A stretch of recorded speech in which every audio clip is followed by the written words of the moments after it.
पहला प्रश्न है दोस्तों यहाँ पर हमारा मुहावरा दोस्तों पूछा गया है।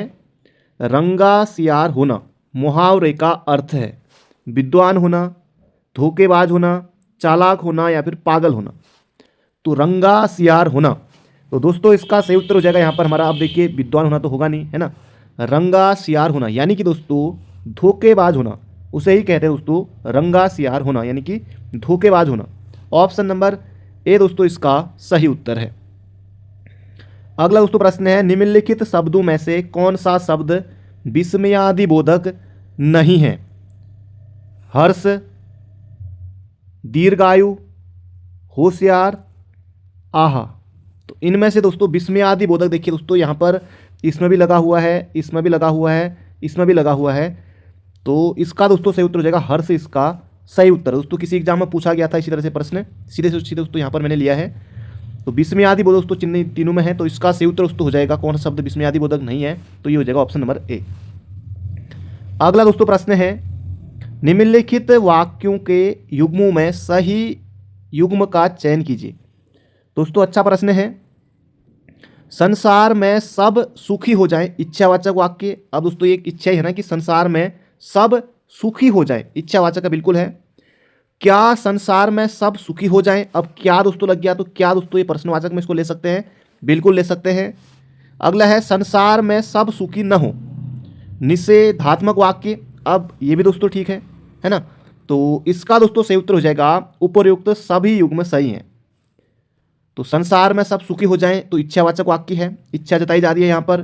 क्या दोस्तों यहाँ पर प्रश्न पूछा जा रहा है, प्रश्नवाचक वाक्य हो जाएगा क्या संसार में सब सुखी हो जाए। अगला कह रहा है कि संसार में सब सुखी न हो, तो न दोस्तों आ गया तो निषेध हो जाएगा, तो निषेधात्मक वाक्य ये भी ठीक है अपनी जगह। तो इसका दोस्तों सही उत्तर हो जाएगा ऑप्शन नंबर डी। अगला दोस्तों प्रश्न है 40 प्रश्न है, अंत तक बने रहेगा। एक प्रश्न आपको कमेंट बॉक्स में बताना है। आज दोस्तों लंबे चौड़े प्रश्न कम ही लिए हैं।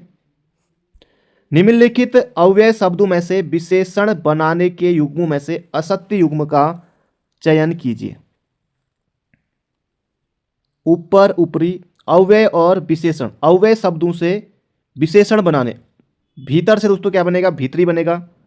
नीचे से दोस्तों क्या बनेगा, निचला बनेगा। ऊपर से दोस्तों ऊपरी बनेगा। आगे पिछला दोस्तों ये विलोम हो जाएगा ना, ये गलत है।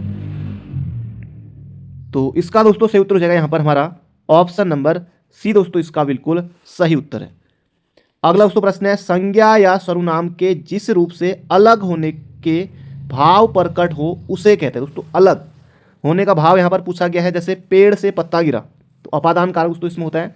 संज्ञा या सर्वनाम के जिस रूप से अलग होने का भाव दोस्तों होना, तो ये हो जाएगा अपादान कारक में ये आता है ऑप्शन नंबर ए। अपादान से, करण से द्वारा, जैसे वह कुल्हाड़ी से वृक्ष को काटता है, तो यहाँ पर अपादान नहीं होगा, यहाँ पर करण कारक होगा। संप्रदान के को लिए, अधिकरण में पर।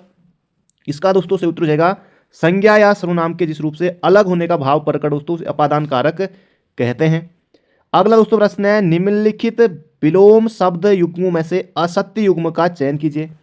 असत्य दोस्तों यहाँ पर आपको बताना है। हल्का का दोस्तों क्या होता है, भारी होता है। और विजयी, जीत, जीत विजय बिल्कुल है। ज्ञानी, अज्ञानी, ये भी दोस्तों ठीक है। हल्का, भारी, विजय, जीत और हर्ष का शोक दोस्तों, ये दोनों एक ही तरह के शब्द है। हर्ष का दोस्तों हो जाएगा यहाँ पर हमारा विषाद। तो ऑप्शन नंबर दोस्तों ए इसका सही उत्तर है। अगला दोस्तों यहाँ पर हमारा प्रश्न है श्रम से प्राप्त होने वाला के लिए दोस्तों यहाँ पर आपको एक शब्द बताना है। श्रम से प्राप्त होने वाला, श्रम साध्य, श्रमेय या फिर श्रमदान। तो दोस्तों इसका सही उत्तर हो जाएगा श्रम साध्य। श्रम से प्राप्त होने वाला दोस्तों हो जाएगा श्रम साध्य, ऑप्शन नंबर ए। अगला दोस्तों प्रश्न है बिजली के पर्यायवाची शब्द हैं। बिजली का दोस्तों पर्यायवाची यहाँ पर आपको बताना है। बिजली को दोस्तों विद्युत कहा जाता है, बिल्कुल है। चपला कहा जाता है, दामिनी कहा जाता है, सौदामिनी कहा जाता है। इसका दोस्तों सही उत्तर हो जाएगा उपयुक्त सभी। ये सभी के सभी दोस्तों बिजली के पर्यायवाची शब्द हैं। अगला दोस्तों प्रश्न है यहाँ पर हमारा पवित्र शब्द का पर्यायवाची शब्द नहीं है। पवित्र का दोस्तों कौन सा पर्यायवाची शब्द नहीं है? पवित्र यानी कि पावन कह सकते हैं, निर्मल कह सकते हैं, पूर्ण कह सकते हैं। वात दोस्तों ये होता है हवा का। तो इसका दोस्तों सही उत्तर हो जाएगा यहाँ पर हमारा ऑप्शन नंबर बी। अगला दोस्तों प्रश्न है रामावतार का संधि विच्छेद है और कौन सी संधि होगी, ये भी यहाँ पर आपको बतानी है। रामावतार, रामावतार, रामधन, अवतार दोस्तों इसका सही उत्तर है। ऑप्शन नंबर ए दोस्तों इसका बिल्कुल सही उत्तर है, स्वर संधि है। ऑप्शन नंबर ए इसका सही उत्तर है, राम धन अवतार रामा अवतार। Option number A. अगला दोस्तों प्रश्न है, संधि से दोस्तों पूछा गया है निम्नलिखित में किस शब्द में वृद्धि संधि नहीं है। वृद्धि संधि दोस्तों बिल्कुल देखिए, दो मात्रा यहाँ पर है ना, यहाँ पर भी दो मात्रा है, यहाँ पर भी डबल मात्रा है, तो जहाँ पर भी दोस्तों आपको दो मात्रा दिखाई दे, ये ट्रिक है दोस्तों, तब दोस्तों आप सीधे सीधे वृद्धि संधि टिक कर सकते हैं। तो इसका दोस्तों सही उत्तर हो जाएगा ऑप्शन नंबर सी, शुभ धन इच्छा शुभ इच्छा। तो यहाँ पर व्यंजन संधि है, एक एक एक धन एक दोस्तों, इसका संधि विच्छेद भी याद रखिए, तथा धन एव तथैव, ये ठीक है। सदा का हो जाएगा सदा धन एव, ये भी ठीक है। इसका दोस्तों सही उत्तर हो जाएगा शुभ धन इच्छा शुभ इच्छा, ऑप्शन नंबर सी, इसमें दोस्तों वृद्धि संधि नहीं है। अगला दोस्तों प्रश्न है, बलवान शब्द का विलोम। अब बलवान का दोस्तों ताकतवर बलवान तो एक ही बात है ना, और बलवान का पहलवान भी नहीं करेंगे। बलवान का दोस्तों हो जाएगा विलोम निर्बल, यानी कि कमजोर, बलवान का हो जाएगा दोस्तों निर्बल। अगला दोस्तों प्रश्न है, जयशंकर प्रसाद द्वारा रचित कामायनी है दोस्तों, कामायनी क्या है देखिए, महाकाव्य है, चंपू काव्य है, खंड काव्य है या गीति काव्य है। दोस्तों अच्छा प्रश्न है, जबरदस्त प्रश्न है। कामायनी में दोस्तों 15 सर्ग हैं, और जयशंकर प्रसाद द्वारा रचित कामायनी दोस्तों क्या है, इसका दोस्तों सही उत्तर हो जाएगा ये एक महाकाव्य है, बिल्कुल आपको याद रखना है, जयशंकर प्रसाद। जबरदस्त प्रश्न दोस्तों, प्रश्न पूछा जाएगा, आंसू लहर झरना ये सब दोस्तों इन्हीं के हैं। कामायनी दोस्तों महाकाव्य है जयशंकर प्रसाद जी का। अगला दोस्तों प्रश्न है, समूहवाचक संज्ञा का उदाहरण। देखिए दोस्तों कितना छोटा प्रश्न एग्जाम में पूछा गया था। समूह, पशुत्व, पशुत्व का दोस्तों ये तो भाव में आ जाएगा, ये ऑप्शन कटा। तांबा द्रव्य, तीखा दोस्तों नहीं। मंडली, अब मंडली दोस्तों समूह में है ना, तो इसका सही उत्तर हो जाएगा ऑप्शन नंबर ए, समूहवाचक संज्ञा का उदाहरण मंडली। अगला दोस्तों प्रश्न है, रोना क्रिया। देखिए दोस्तों कितना छोटा प्रश्न एग्जाम में पूछा गया था। रोना कैसा है, सकर्मक अकर्मक द्विकर्मक, द्विकर्मक तो कहां से होगा दोस्तों, इसका सही उत्तर हो जाएगा रोना है अकर्मक क्रिया। अकर्मक में दोस्तों कर्म की आवश्यकता नहीं होती है, तो इसका सही उत्तर हो जाएगा दोस्तों अकर्मक क्रिया है रोना। अगला दोस्तों प्रश्न है यहाँ पर हमारा, कलम का सिपाही किसकी जीवनी। दोस्तों देखिए कितना अच्छा प्रश्न है, एग्जाम में पूछा जा सकता है। कलम का सिपाही किसकी जीवनी है दोस्तों, ये जीवनी है किसकी, प्रेमचंद्र की। बिल्कुल दोस्तों आपको याद रखना है, कलम का सिपाही दोस्तों ये जीवनी किसकी है दोस्तों, ये है मुंशी प्रेमचंद्र की। जबरदस्त दोस्तों प्रश्न है। इनके पुत्र ने दोस्तों ये जो जीवनी है ये दोस्तों लिखी थी अमृत राय ने, और यही नाम इनको दिया गया था। इसके अलावा दोस्तों मुंशी प्रेमचंद्र को कथा सम्राट, कहानी सम्राट, कलम का मजदूर आदि दोस्तों इनके नाम हैं, ये कहा जाता है इनको। और प्रेमचंद्र की जीवनी दोस्तों जो है ना, कलम के सिपाही की रचना अमृत राय ने ही की थी। बिल्कुल याद रखेगा, छपेगा एग्जाम में, प्रेमचंद्र इसका सही उत्तर है। अगला दोस्तों प्रश्न है, संविधान की किस अनुसूची में राजभाषाओं का उल्लेख है। जबरदस्त दोस्तों प्रश्न है, संविधान की किस अनुसूची में राजभाषाओं का उल्लेख है दोस्तों, 8वीं अनुसूची। बिल्कुल मोहजबानी आपको याद रखना है, 22 भाषाएं 8वीं अनुसूची, ऑप्शन नंबर 20 का सही उत्तर है। अगला दोस्तों प्रश्न है, साखी और शबद रचनाएं किस संत कवि की हैं। साखी शबद रमैनी दोस्तों जबरदस्त प्रश्न है, इसका दोस्तों सही उत्तर हो जाएगा यहाँ पर हमारा कबीरदास, ऑप्शन नंबर ए। दोस्तों जो साखी शबद रमैनी दोस्तों ये बीजक नामक जो एक ग्रंथ है दोस्तों, इसके 3 भाग हैं, साखी शबद रमैनी, ये आपको बिल्कुल याद रखना है, प्रश्न एग्जाम में बनेगा। और हजारी प्रसाद द्विवेदी ने दोस्तों कबीरदास को वाणी का डिक्टेटर भी कहा था, ये भी बिल्कुल आपको याद रखना है। रामचंद्र शुक्ल ने कबीरदास की भाषा को सदुक्कड़ी कहा था, और श्याम सुंदर दास ने कबीरदास की भाषा को पंचमेल खिचड़ी कहा था, ये भी आपको मोहन जबानी याद रखना है। साखी और शबद रचना दोस्तों किसकी हैं, कबीरदास की हैं, तो ये आपको याद रखना है। अगला दोस्तों प्रश्न है, हिंदी साहित्य का स्वर्ण युग माना जाता है, आदिकाल, भक्तिकाल, रीतिकाल या आधुनिक काल। दोस्तों ये हो जाएगा भक्तिकाल को माना जाता है हिंदी साहित्य का स्वर्ण युग, बिल्कुल मोहन जबानी याद रखिएगा दोस्तों, छपने वाला प्रश्न है। अगला दोस्तों प्रश्न है, निम्नलिखित में से कौन सा शब्द पुल्लिंग है। पुल्लिंग दोस्तों हो जाएगा देखिए आय, उसकी आय कितनी है, सुबह हो गई है, घटना घट गई है, सभी के सभी स्त्रीलिंग है, दिन हो गया दोस्तों, पुल्लिंग हो जाएगा, इसका सही उत्तर ऑप्शन नंबर डी। अगला दोस्तों प्रश्न है, राज्य निर्वाचन आयोग का कार्यालय स्थित है। दोस्तों बिल्कुल आसान प्रश्न है, आज दोस्तों ज़्यादा कूट वाले प्रश्न नहीं लिए हैं, आज सिंपल सिंपल प्रश्न लिए हैं। राज्य निर्वाचन आयोग का कार्यालय दोस्तों बिल्कुल आसान है, इसका दोस्तों सही उत्तर हो जाएगा देहरादून में है। और वर्तमान में दोस्तों मुख्य निर्वाचन आयुक्त कौन है उत्तराखंड के, कमेंट बॉक्स में जरूर से बताइएगा। अगला दोस्तों प्रश्न है यहाँ पर हमारा, गलत युग्म का चयन कीजिए। कर्णप्रयाग चमोली में, विकास नगर देहरादून, खटीमा उधम सिंह नगर, नंदप्रयाग दोस्तों ये भी चमोली में है। कर्णप्रयाग अलकनंदा पिंडर, नंदप्रयाग अलकनंदा नंदाकिनी। इसका दोस्तों सही उत्तर हो जाएगा ऑप्शन नंबर ए। अगला दोस्तों प्रश्न है, कंप्यूटर निष्पादित कर सकता है, ये भी दोस्तों किसी एग्जाम में पूछा गया था। आंकड़ों को संचित करना, आंकड़ों को प्रोसेस करना, आंकड़ों को पुनः प्राप्त करना। दोस्तों इसका सही उत्तर हो जाएगा उपयुक्त सभी। कंप्यूटर निष्पादित कर सकता है, ऑप्शन नंबर डी इसका बिल्कुल सही उत्तर है। आंकड़ों को संचित करना, प्रोसेस करना, आंकड़ों को जो है पुनः प्राप्त करना। अगला दोस्तों प्रश्न है, अच्छा प्रश्न है, जब सरकार सामाजिक कल्याण पर व्यय करती है तब इस प्रकार का विनियोग कहलाता है। दोस्तों क्या कहलाता है? प्रेरित निवेश, निजी निवेश, स्वायत्त निवेश। दोस्तों इसका सही उत्तर हो जाएगा ऑप्शन नंबर ए। जब सरकार सामाजिक कल्याण पर व्यय करती है तब इस प्रकार का विनियोग दोस्तों क्या कहलाता है? स्वायत्त निवेश। इसका सही उत्तर है ऑप्शन नंबर ए। अगला दोस्तों प्रश्न ये भी पूछा गया था एक एग्जाम में, केंद्रीय तम्बाकू अनुसंधान संस्थान कहाँ स्थित है? दोस्तों आज पुलिस परीक्षा को ध्यान में रखकर इस तरह के प्रश्न लिए गए हैं। केंद्रीय तम्बाकू अनुसंधान संस्थान दोस्तों कहाँ पर स्थित है? दोस्तों ये आंध्र प्रदेश में है और जगह का नाम है दोस्तों राजमुंद्री। तो ऑप्शन नंबर दोस्तों डी बनेगा इसका बिल्कुल सटीक उत्तर।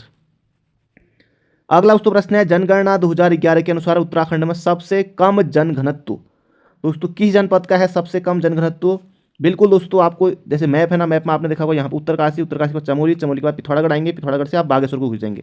यही दोस्तों इनका क्रम है, सबसे कम उत्तरकाशी का है, फिर उसके बाद चमोली, फिर पिथौरागढ़, फिर उसके बाद बागेश्वर। दोस्तों इसका सही उत्तर हो जाएगा यहाँ पर हमारा ऑप्शन नंबर ए, उत्तरकाशी का सबसे कम जनघनत्व है। अगला दोस्तों प्रश्न है, बुरी मुद्रा अच्छी मुद्रा को चलन से बाहर कर देती है, यह कथन किसका है? दोस्तों अच्छा कथन है दोस्तों, ये कथन है ग्रेसम का। बुरी मुद्रा जो है अच्छी मुद्रा को चलन से बाहर कर देती है दोस्तों, ये ग्रेसम का कथन है। अगला दोस्तों प्रश्न है, उत्तराखंड जल विद्युत निगम लिमिटेड स्थापित हुआ। दोस्तों जल है, उत्तराखंड जल विद्युत निगम लिमिटेड स्थापित हुआ। दोस्तों ये कब हुआ और कहाँ पर है? दोस्तों देहरादून में है। तो 12 फरवरी 2001 को दोस्तों उत्तराखंड जल विद्युत निगम लिमिटेड की स्थापना हुई थी। तो ऑप्शन नंबर सी दोस्तों इसका सटीक उत्तर हो जाएगा। अगला दोस्तों प्रश्न है, उत्तरकाशी में हिमालय संग्रहालय स्थापित किया गया। तो हिमालय संग्रहालय दोस्तों कहाँ पर है? उत्तरकाशी में है और इसकी स्थापना दोस्तों कब हुई? 14 नवंबर 1965 को। बिल्कुल दोस्तों। और निम दोस्तों कब? निम भी दोस्तों कब? 14 नवंबर 1965 को। नेहरू पर्वतारोहण संस्थान दोस्तों कहाँ पर? उत्तरकाशी में। इसका दोस्तों से उत्तर हो जाएगा ऑप्शन नंबर बी, 14 नवंबर 1965 को। अगला दोस्तों प्रश्न है, पंडित हरिकृष्ण रतूड़ी को मुख्य तौर पर जाना जाता है पत्रकार, राज दरबारी के रूप में, सामाजिक कार्यकर्ता के रूप में या लेखक के रूप में? तो पंडित हरिकृष्ण रतूड़ी को दोस्तों जाना जाता है लेखक के रूप में। तो ऑप्शन नंबर ए हो जाएगा इसका सही उत्तर। गढ़वाल का इतिहास इन्होंने लिखा है। अगला दोस्तों प्रश्न है, लोकतंत्र शासन की वह प्रणाली है जिसमें जनता का शासन जनता द्वारा और जनता के लिए होता है, किसने कहा था? यहाँ पर आपको बताना दोस्तों। ये हो जाएगा अब्राहम लिंकन। बिल्कुल आसान प्रश्न है दोस्तों, किसी न किसी एग्जाम में दोस्तों प्रश्न पूछे गए हैं उत्तराखंड के ही, यूके ट्रिपल एस, यूकेपीएससी के, उन्हीं प्रश्नों को तो आज लिया गया है। तो अब्राहम लिंकन इसका सही उत्तर है। अगला दोस्तों प्रश्न है, नाथपा झाकरी जल विद्युत परियोजना किस नदी पर बनी है? दोस्तों बिल्कुल आसान प्रश्न है। नाथपा झाकरी दोस्तों हो जाएगा सतलज नदी पर, सतलज पर है। ऑप्शन नंबर 20 का सही उत्तर है। अगला दोस्तों प्रश्न है, यहाँ पर आपको बताना है कौन सा युग्म गलत है? पंचमढ़ी अभ्यारण्य, तो वर्तनी में दोस्तों सुधार कीजिए, अभ्यारण्य इस तरह से लिखा जाएगा, हिंदी में बनेगा मध्य प्रदेश में। फूलों की घाटी दोस्तों चमोली उत्तराखंड। सिमलीपाल अभ्यारण्य दोस्तों कहाँ पर? उड़ीसा में दोस्तों। सिमलीपाल दोस्तों अभ्यारण्य दोस्तों कहाँ पर है? उड़ीसा में है। पेरियार दोस्तों अभ्यारण्य कहाँ पर है? केरल में दोस्तों। अभ्यारण्य इस तरह से होगा, वर्तनी में सुधार करनी है। और इसका दोस्तों से उत्तर हो जाएगा सिमलीपाल दोस्तों कहाँ पर है? उड़ीसा में है, उड़ीसा में है। अगला दोस्तों प्रश्न है, देशी रियासतों के भारतीय संघ में विलय का श्रेय किसको जाता है? दोस्तों अच्छा प्रश्न है। इसका दोस्तों से उत्तर हो जाएगा सरदार वल्लभ भाई पटेल को देशी रियासतों के भारतीय संघ में विलय का श्रेय जाता है। जबरदस्त दोस्तों प्रश्न है, ऑप्शन नंबर बी। अगला दोस्तों प्रश्न है, एक पुस्तक दोस्तों यहां पर पूछी गई है, ए ग्रामर ऑफ पॉलिटिक्स के लेखक है। दोस्तों देखिए कितना छोटा प्रश्न है, लॉस्की या फिर एक्विनास, प्लूटो या फिर मार्क्स। दोस्तों इसका सही उत्तर हो जाएगा हेरोल्ड लॉस्की, हेरोल्ड लॉस्की दोस्तों इसका सही उत्तर है। ऑप्शन नंबर ए इसका सही उत्तर हो जाएगा ए ग्रामर ऑफ पॉलिटिक्स। देखिए दोस्तों इतना छोटा प्रश्न है और एग्जाम में बन सकता है। एक पुस्तक है ए ग्रामर ऑफ पॉलिटिक्स के लेखक दोस्तों कौन है? हेरोल्ड लॉस्की, याद रखिएगा। अगला दोस्तों प्रश्न है पंचाचूली पहाड़ी पर्वत चोटी कहाँ स्थित है। दोस्तों पंचाचूली है पिथौरागढ़ में, 6903 दोस्तों इसकी ऊंचाई है। ऑप्शन नंबर बी इसका बिल्कुल सही उत्तर है, ऑप्शन नंबर बी पिथौरागढ़। अगला दोस्तों प्रश्न है बाबू विभाग पुस्तक किसने लिखी। दोस्तों किसने लिखी, तो इसका सही उत्तर हो जाएगा ईश्वर चंद्र विद्यासागर। तो ऑप्शन नंबर दोस्तों बी इसका सही उत्तर हो जाएगा। आसान प्रश्न है। अगला दोस्तों प्रश्न है निम्नलिखित समाचार पत्र पत्रिकाओं में से गलत युग्म दोस्तों यहाँ पर आपको बताना है। पहाड़ पत्रिका नैनीताल से, बिल्कुल दोस्तों सही है। आज का पहाड़ पिथौरागढ़ से, धाद देहरादून से। तो यहाँ पर दोस्तों इसका सही उत्तर हो जाएगा उत्तरा दोस्तों अल्मोड़ा ना होकर दोस्तों नैनीताल से निकलती थी, तो इसका सही उत्तर दोस्तों हो जाएगा ऑप्शन नंबर सी। अगला दोस्तों प्रश्न है वर्ष 1863-64 ईस्वी में कुमाऊं का बंदोबस्त किसने किया था। दोस्तों ये जगह वेकेट ने किया था, ऑप्शन नंबर सी इसका सही उत्तर है। अगला दोस्तों प्रश्न है MICR का दोस्तों पूरा नाम यहाँ पर आपको बताना है। पूछा गया था ये प्रश्न मैग्नेटिक इंक करेक्टर रिकग्निशन। दोस्तों इसका सही उत्तर हो जाएगा ऑप्शन नंबर ए। तो ये दोस्तों 40 प्रश्न हमारे पूरे हो गए हैं। आपका स्कोर कितना रहा कमेंट बॉक्स में जरूर से बताइएगा। और एक प्रश्न दोस्तों आपके लिए है लठ भरुआ भोज किस जनजाति में प्रचलित है। लठ भरुआ वो भोज दोस्तों जो ये प्रथा है दोस्तों किस जनजाति में प्रचलित है। थारू, भोटिया, बोक्सा या फिर राजी।